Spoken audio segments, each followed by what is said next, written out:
Hello, I'm Ingrid Willinge and a warm welcome to Media Week. Ahead on the program today, publishers continue to make their push into mobile, plus what's behind Bauer Media's recent interest in radio assets here in Australia. That's all coming up in the next half hour with our co-host, editor and publisher of Media Week, James Manning. But first on the program, Upfront season continues with 10 Network holding its event over the past week, and the focus of new CEO Paul Anderson seems squarely on content. 10's announced a bunch of new format shows, such as an Australian version of Survivor, adding to the recent success of other reality shows such as The Bachelor. Well, it comes as 10 leaves its sales presentations to MCN after taking a stake in the business just a few months ago. Well, for more, James Manning spoke with Paul Anderson at the event and started by asking how he was feeling at his very first upfronts. We're excited. We're really excited. So we've got lots of great news. Yeah. Now, will there be an aha moment tonight? Because you've got a pretty big reveal towards the end, and you've commissioned the pretty big format. You've pulled Survivor down off the format shelf. Yeah, we have. Did you have to sign off on that? It'd be a pretty big cheque you're going to write. Yeah, look, we did. I mean, it's a decision for the whole business. So we're really excited. We hope it's an aha moment. We've had a great year this year with 5 new shows that we launched in 2015. They're all coming back next year, and we've got 6 new shows next year. So that's, we do hope it's an aha moment. We're really excited about it. It's a great format. It's done amazing things globally. And, we think with Shine we can do a great job for 10 next year. Well, people look at that and put 2 and 2 together and think, oh, that's why they wanted $150 million. They've bought the mother of all formats. No, I don't think that's right. I mean, that was always, this is part of our program cost base going forward. So, the capital that we're raising is, to repay our debt. And, it's not as though we're going on a spending spree for content, and or any other corporate acquisitions for that matter at the moment. So are you spending much more, do you think, in 2016 on content than you have, say, in 2015? Look, we are. We said that we would spend, our costs would go up about 6.5%, which is primarily all content related. And that's, I think, it's the second year of some of those shows where we're investing a bit more. We've got some great formats like Have You Been Paying Attention?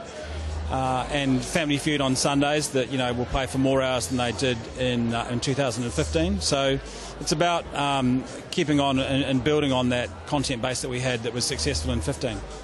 We've seen 9, we've seen 7 both pull out of sort of their contracts with overseas studios. You've arguably got the best lineup of really quality US drama, which should be rating probably better than it is. You probably agree with that. But does it cost you a lot of money? Look, I mean, it's well known that we've got content deals with, or output deals with both Fox and CBS, and we get some great content out of both of those output deals. So, the reality is that, those contracts are in place.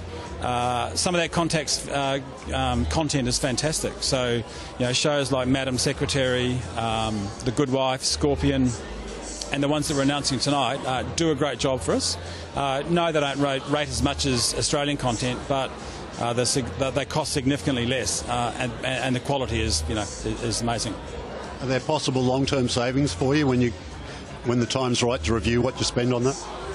Look, I think we review our content each year. I think what we've been very good at doing is making savings in various areas and reinvesting them back into content that works for us.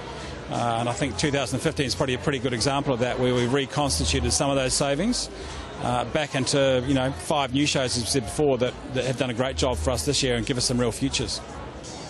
How will people react to a finance guy up on stage tonight talking about content? Think they'll be relaxed? Look, I think there's been a fair bit made of the finance guy thing. The reality is, I've had a couple of years where I've been, had programming and sales reporting through to me. So we've got an amazing, talented executive team at 10 that's been stable for a long time. Our content is led by Beverly McGarvey, and she's got a really talented programming department of producers. And, it's testament to the quality of the stuff that they've put on air last year and the ratings that we've got for that. Give us an update on how it's going with MCN. It seems to have come out of the gate pretty well. Is it tracking nicely still? It has. I mean, we've had an amazing transition period until 1 September when we launched it. We're 3 months into that now. I think you've seen from the revenue shares that are coming out each month that we're continuing to take share. we think we deserve more share where our ratings are.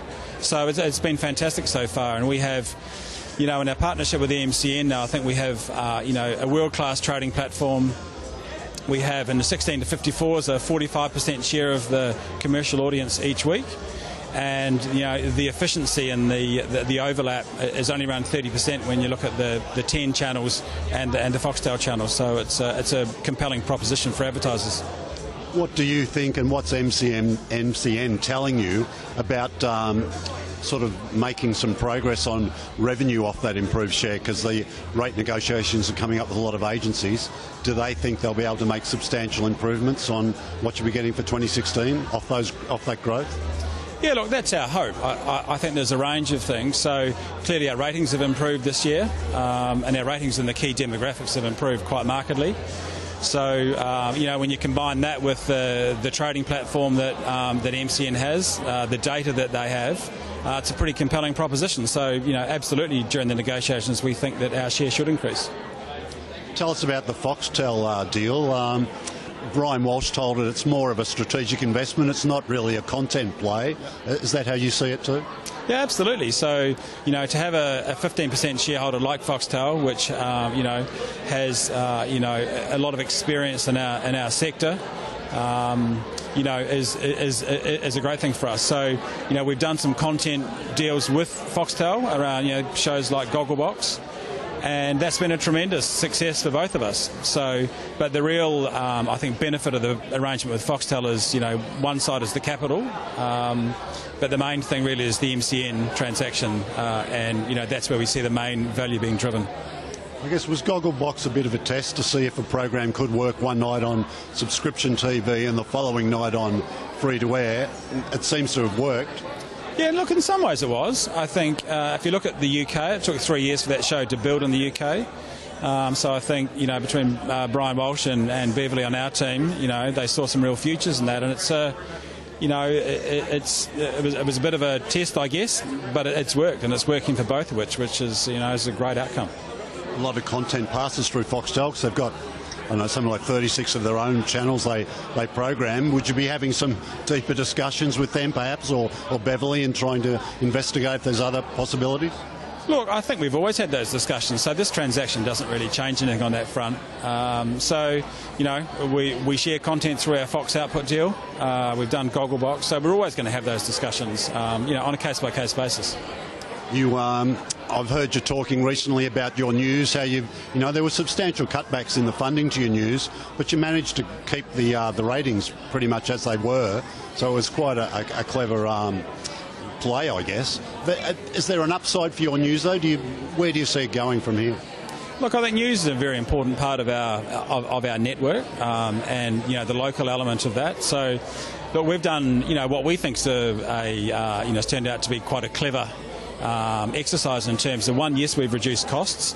Our ratings have been maintained, as has our revenue.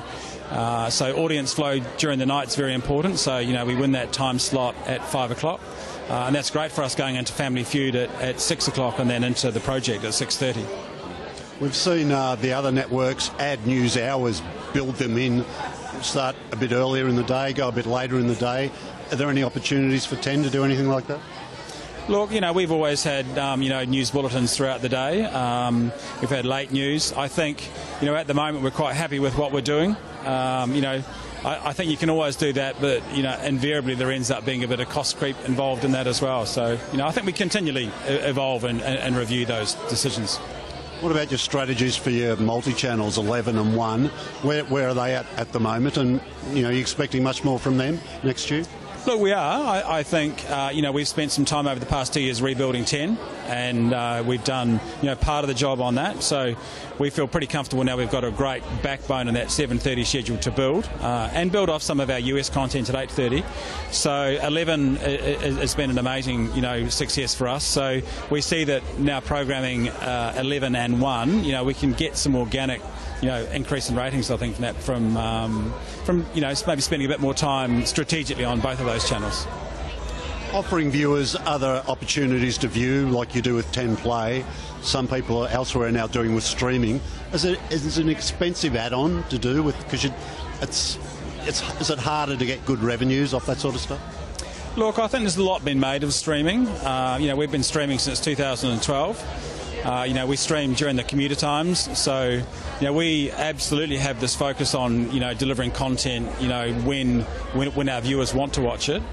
What we do know is that the number of streams are relatively small, so we stream the news, we stream MotoGP and Formula One, so the Australian Grand Prix does some pretty big numbers.